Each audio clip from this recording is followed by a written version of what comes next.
Welcome back to Dark Nights. I hope everyone's having a great day. Let's get into it. General, that does not sound very fun. You'll understand eventually. Oh, by the way, have you seen those posters with our faces on them? Yeah, what about it? Those peasants are still looking for us and they're asking everyone for help. This is the perfect opportunity to unmask those traitors. I've been using myself as bait to lure them out here, then whenever I get the chance, I kill them. That's actually your plan. I'm avenging our parents. I'm not gonna let those fools get away. Why not go to the police instead? With that huge bounty on our heads, it makes us look like the bad guys. Besides, I can handle this alone. I stared at the ground, the weight of the people who hated us only now falling onto my shoulders. Roya, you should come live with Yokishi and me. Sounds good to me. This place gives me the chills anyway. I hugged my brother in relief, overjoyed that we were finally reunited. For a moment, I was able to put all my dark thoughts and worries aside. So, you live in a small dirty house with no food? It's not that bad. Yuki's house is comfortable and the fridge is not empty. I thought you were living in a villa, not this rundown place. Well, what's there to eat? Baguettes, camera, chicken casserole. That's not what I meant. You really don't understand how these bodies work, do you? We're not wealthy anymore. You should be happy to even have a roof over your head. Huh. I'm sure we have a nice inheritance waiting for us.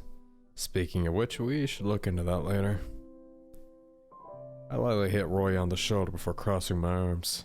That's a really messed up thought, not gonna lie. Ah, whatever. We can build our own fortune up, right, Juju? Before I could answer, Yokishi walks through the door with a bag of goodies.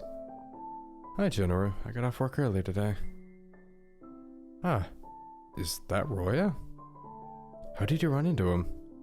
I haven't seen him since that day. I was taking a stroll and ran into him earlier by coincidence. Can he stay here with us? Of course. I looked all over for him myself but never had any luck. It's an honor to be your guest. A minute ago you said the house was dirty.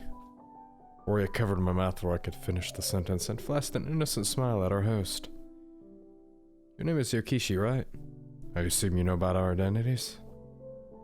That's right. I'm sorry I couldn't help you more back then. Anyway, let me show you to your room. Oh, I want to stay with Juju. My brother clung to me like a panda bear pouting. We don't need to spend every single second together. But we've been separated for so long, we need to spend more time together. Sometimes I wonder which of us is the older one. Yokishi brought us to our room and asked if we wanted anything to eat. I ate before I came here. Oh, that's too bad. This is very delicious. I stared on as Yokishi took a bite of her cheese bread. I was practically drooling. Are you hungry? I brought something for you too. She tossed me a bottle with dark liquid inside, but I put it aside and shook my head with a frown. I told you that I dislike that stuff. I'd rather have bread too. My brother patted me on the shoulder and left the room after. Meanwhile, Yokishi stared at me as an awkward silence fell between us. I snatched the bread from her hands and took a bite of it. I reached for my stomach as I started coughing frantically. The pain racking my body was even worse than the last time I tried to eat. I dropped the bread, barely resisting the urge to hurl. What's wrong? Nothing. My stomach just hurts a bit. I will be fine. She lets me go after I forced a smile. Yeah, considering zombies are intended to eat flesh. The next night I could not fall asleep again, no matter how hard I tried. I hope just turning into a zombie doesn't mean I have to stay awake forever. I'd assumed zombies were immune to pain, but I was wrong. My entire body was burning up. Is this because that bite wound got infected? I touched my arm to find the injury was healing properly. I laid on my side when pain filled my chest, my fingers clutching the blanket as I broke out in a cold sweat. My eyes landed on the bottle Yukishi had given me earlier. The contents were tempting, but I did my best to resist.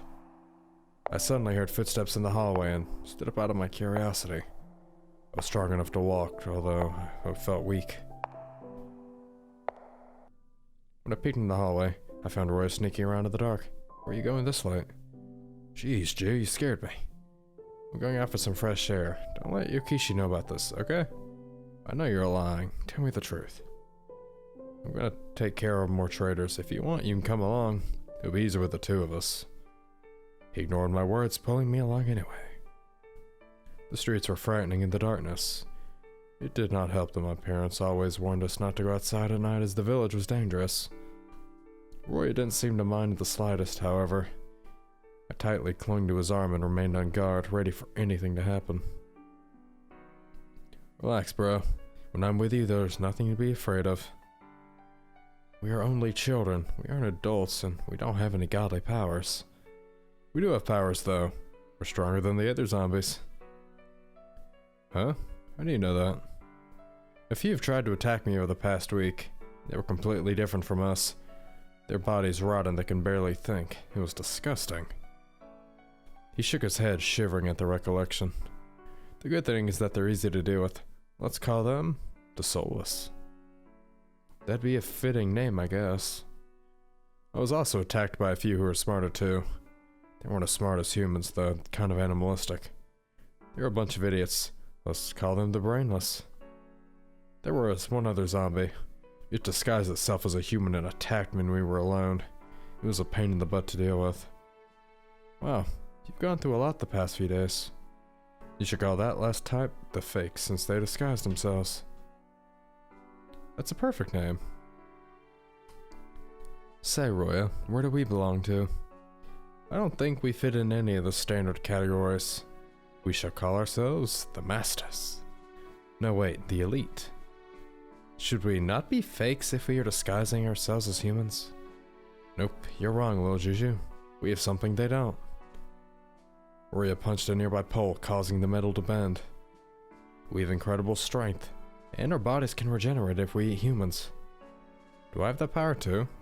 Try it. I swung my fist at the pole to no avail. There was only the pitiful sound of my bones cracking. Whoa, I broke my hand. Why are you crying when you can't even feel pain? But after a few short seconds, the scratches on my knuckles began to scab. Whoa, that's something new. Huh? I think we have different powers. Looks like you have a healing ability. It's not that great if eating will heal me anyway. I thought you were afraid to eat humans. Well, I can still eat normal food, it just hurts a lot. Huh, maybe I should try it too. Will you be able to withstand it? Shh, I hear someone coming. I think I saw that woman on the night our house was attacked. Pretend we're lost, okay? I whispered in the affirmative. We patiently waited for the woman to approach us. What are you boys doing out here in the middle of the night? I cannot find Mommy and Daddy. We're lost. Can you please help us, miss? The woman took us both by the hand and gave us a friendly smile. We entered a small, cozy home and were led into the living room. Roya and I still putting on our innocent facade. We're right here. I'm gonna get the treats for you. This is what you've been doing this entire time? Letting strangers lure you into their homes? Sometimes, others I'm kidnapped straight off the street. Don't worry about me. I actually think it's pretty fun to give these peasants their desserts.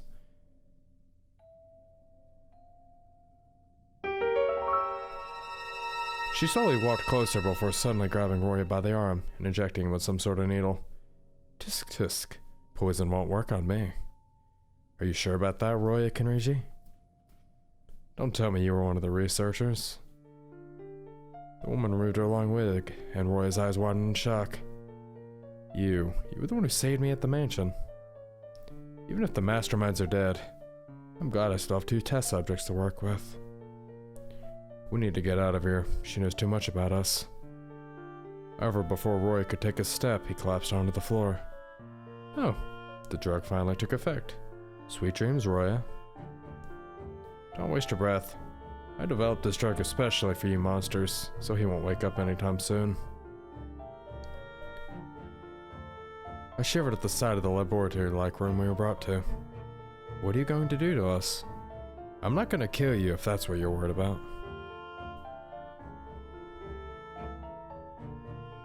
She left Roy on the couch before binding me to the examination table. I might not have gotten my hands on the serum, but having test subjects who have used it might even be better. We are only children. Not human ones, so I don't care. I started to wonder what sort of people were interested in the immortality serum, and if they were all as sick and twisted as her. The woman laughed and walked towards me with a scalpel in hand, humming an unfamiliar melody as she rolled up my sleeve. From the greed gleaming in her eyes, I knew she'd not hold back. I have to wonder why you look so normal compared to the other pieces of rotten meat. I can't wait to find out what secret ingredient is and how much your body can endure. In my panic, I begged for the woman to stop. To my surprise, she obliged, taking a moment to study the wound. My. It healed so fast, I've never seen this before. I thought you could only heal up after eating humans. She resumed stabbing at me, despite not feeling any pain. The experience was nonetheless horrible. I don't like this. Huh, you've stopped healing? Seems like there's a limit. She put the bloody scalpel away and walked over to grab another tool. I cannot believe I can survive with my body in this state. It's nice to know I have a special ability, but if there truly is a limit. I wonder if your limbs will grow back if I detach them. If only I could reach them. As granting my wish, the keys suddenly moved on their own, floating towards me and freeing me. As the woman moved in closer to tighten my arm restraints, I kicked the weapon out of her hand. When the axe landed on the ground, it started moving on its own, and it began hacking away at her from the feet down. I closed my eyes, shutting out the sight of the bloodbath. When the screams and cries faded away, I cautiously peeked over through the gaps in my fingers. There was blood all over the floor and walls. Why did I do? Do objects move to my will? Either way, we need to get out of here. I slowly crawled off the table to search for something to bandage my arm with. I certainly didn't want to walk around in public with it visible. Next, I tried to use it to open the cabinet door instead, however. I was simply pulled towards it. I suppose I need more training. I don't think I can manipulate things that are heavier than myself.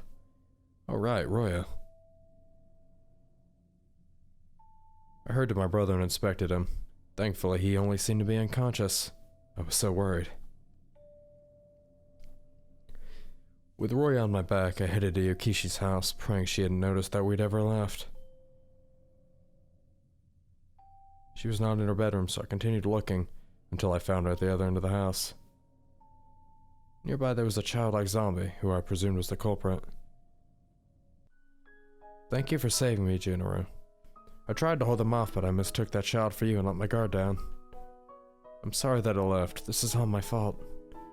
Why do you look so sad? You're bleeding very badly. What are you saying? This is nothing. Yokishi gently wiped away my tears and smiled. Can I ask for a favor? Of course, anything. Can you put me out of misery? I believe after being bitten by one, I'll also become one of those mindless zombies when I die. Please prevent that from happening, Junoru. She took a lighter out of her pocket and pointed at a nearby bottle. Empty that over my jacket and then light it with this. I nodded, trembling as I heard as I held her hand. She closed her eyes and her body became heavy in my arms. If this is her last wish, it's the least I can do. My eyes were damp and the hands were trembling, but I held the tighter firmly as I draped the coat over the corpse. Behind them, I noticed even more zombies creeping through the hallway. I suddenly realized this was no time to mourn. I grabbed Roya once more and dashed out of the house, heading towards the mansion since it was the only other place I could think of. What should I do now, Roya? Wait until people come to hunt me? Or should I go after them first like you did? I'm not as strong as you, though. Before I knew it, the sun had risen. It was already daytime. Over the next few days, I cleaned up the mansion. I'd always disliked messiness, but more than that, I could not stand the reminders of what had taken place here. It took a few weeks for me to get things to a satisfactory level, but Roya still hadn't awoken. Over the course of tidying up, I'd found a few dollars that I planned to use to buy food, and I was thankful that not all of our clothing had been stolen in the disaster. Wearing an oversized coat I found in my father's room, I snuck into the village to go shopping. When I returned, I found Roy sitting up on the bed. I ran over to him with open arms. "Isn't that Dad's coat? I'm so glad you are awake. I missed you so much." Was I asleep for that long? It's been a few weeks. That crazy woman drugged you, remember? Oh, right. Man, I'm so thirsty. Do you have any water? Yes, take this. Thanks, little bro. Anyway, tell me what happened while I was out. I recounted how I'd managed to escape and what happened to Yokishi. That's too bad.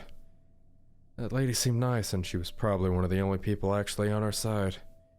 We should start looking for allies. Can you think of anyone? Yeah, there are none. We just need to focus on taking down our enemies. Hey, can I have a piece of that cake? I'm starving right now. Are you sure you can handle it? What are you talking about? Tasty. You sure know how to pick 'em? Once he finished the slice, he reached for another one.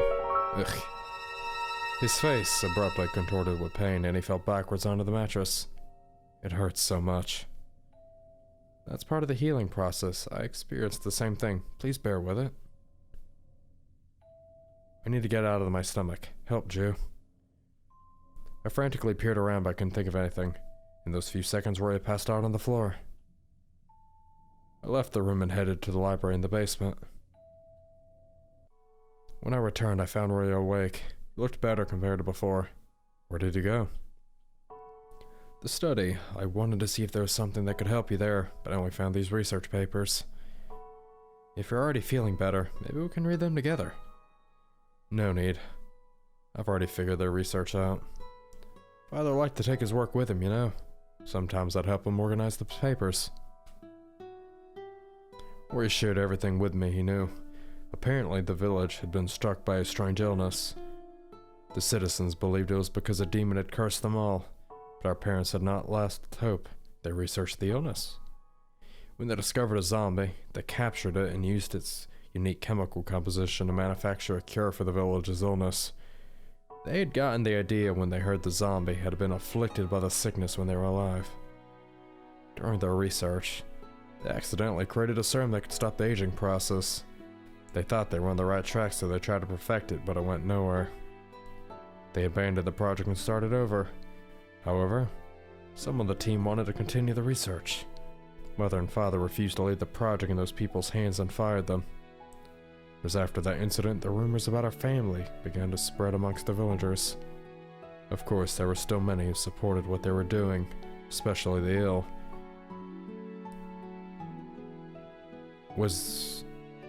It talked about the demon going on, causing havoc or something. Huh. Was everyone in the village cursed? Roy suddenly stopped talking, watching me as I took a bite of my sandwich. How can you stand eating normal food? I thought I was gonna die until I threw that cake up. You can take a little pain, can you not? A little pain in my butt, and my injury is worse. We drank the same serum. Why are we so different? Maybe it's because you drank 2 bottles instead of 1. I remember hearing that different doses of medicine can result in different outcomes.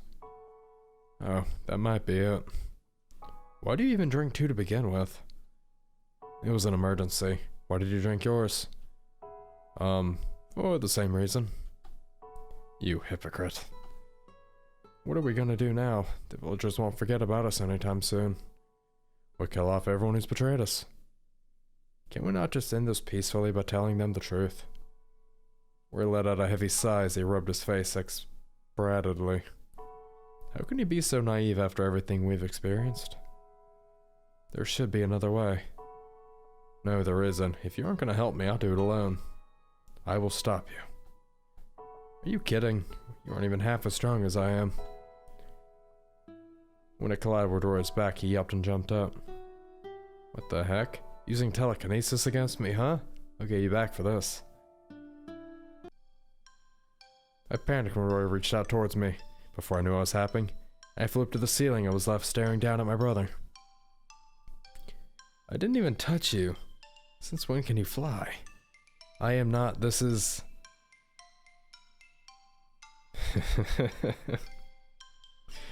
I began falling, but Roy caught me before I hit the ground. With one arm, he helped me stand upright. Just gathered around my eyes as I gasped for air. You can stick yourself to stuff, huh? What a dumb power. Be very useful when I have more control over it. Which reminds me, you should get used to your new body. Even though you don't feel pain, you should still be aware of your surroundings. If you aren't, you'll get stabbed and never even notice it. I'll take care of myself. A decade passed by. Somehow we were able to hide any signs of our presence within the mansion and our identities. Around the time our wanted posters disappeared from the streets, rumors of the cursed Kenrishi family began spreading. I took a sip from my tea while I browsed the newspaper. A report about a local kidnapping caught my eye. Juju, are you wearing Mom's earring? Yes, I found it while I was cleaning her room earlier. It actually suits you. Seeing you act kindly is rather frightening. I'm just in a good mood. Can I be happy once in a while? Tell me what you were up to. Roy stole the newspaper from my hands and pointed at the article I'd just been looking at. I think this guy used to be the leader of Dad's research team, meaning this guy should have a list with all the other team members' names. Roya, it's been a decade. We should forgive. Look how these people turned out. This one became a kidnapper, and then there's the woman who drugged me, and... I grabbed the newspaper back from Roy and flipped it to the next page. I am tired of revenge. We've already dealt with the worst people. I am much more worried about the fact that zombies have multiplied because of their experiments. My brother lowered his head, his hands trembling. Then suddenly, he grabbed me with a collar. Did you forget what they did to us? They betrayed our parents, killed them, and tried to do the same to us. Don't tell me you've forgiven them. I silently met Roy's gaze, however, I knew how he felt. The fire within him had only grown stronger since that day. When I placed my hand on top of his, he let me go. I'm sorry, I know this isn't your fault, it's just, I'm doing this for your sake too. As long as those people are around, we aren't safe. Roya ruffled his own hair in frustration before heading down the hall.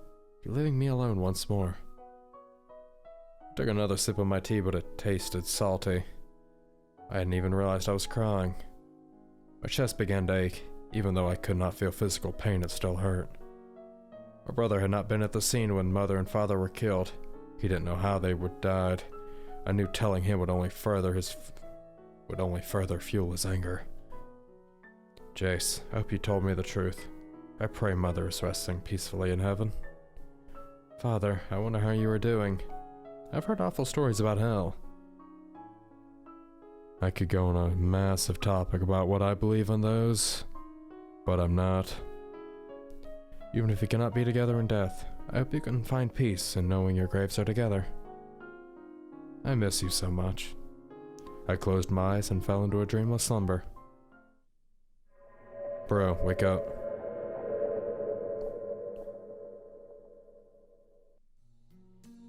Roya shook my body. I rubbed my eyes only, half realizing it was a nightmare. Or nighttime. Roya wore an expression of panic. The last time I'd seen him like this was years ago. We should hide in the basement. They are hunters and they're trained to kill the living dead. They might even know about this. Nearby flower pot was shattered into pieces. I thought an abandoned place like this would be a perfect hiding spot. Heh, I finally found you. I could have sworn I got you in the joints earlier though. Is the other one a living dead too? Be careful, she's strong. I have a bad habit of talking too much. 2 against 1, huh? And one of the blonde one's powers. I'm glad the other one seems weak. Rather than being afraid of the woman, I was terrified to lose my brother. Either way, Rory appeared to be too wounded to do anything. It was my duty to protect him. I concentrated my thoughts on the furniture and hurled them at the woman using my telekinesis. I used her momentary shock to create an opening. I dashed closer to her and grabbed the gun right out of her hand. Get away from her. It was too late for me to react. The woman smirked as she stared at me in the eyes. You two are pretty rare as far as living dead go. I wish I could take you both back in one piece, but you've already given me no choice. I followed the woman's gaze to find a dart stabbed into my chest. I stepped backwards and pulled it out, but I could already feel my body burning as it fought whatever drug I had been injected with. As the woman pulled another gun out of her holster, I sent every inanimate object in the room flying in a random direction. I hoisted Rory onto my back and rushed towards the basement, carefully containing my attack while I fled. When I stepped past the entryway, I heard footsteps come down the hallway. I swiftly shut the door behind us and locked it. Junor closes the photo album and leans back against the couch. What happened after that? Well, I woke up and realized a century had passed. Rory awoke a few years after that. Whatever the drug did knocked them out for a really long time. Oh my goodness, were you okay? Of course, after all, I'm here before you.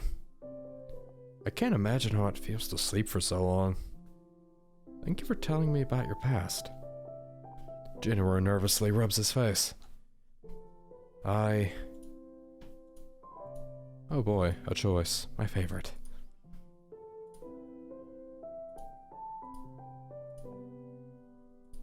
I'm sorry you've gone through so much. It sounds so painful. It's difficult to live when the people you care about die one after the other. It is. You're not alone. I wrap my arms around Jinro, gently embracing him. As he pulls away, he gazes straight into my eyes.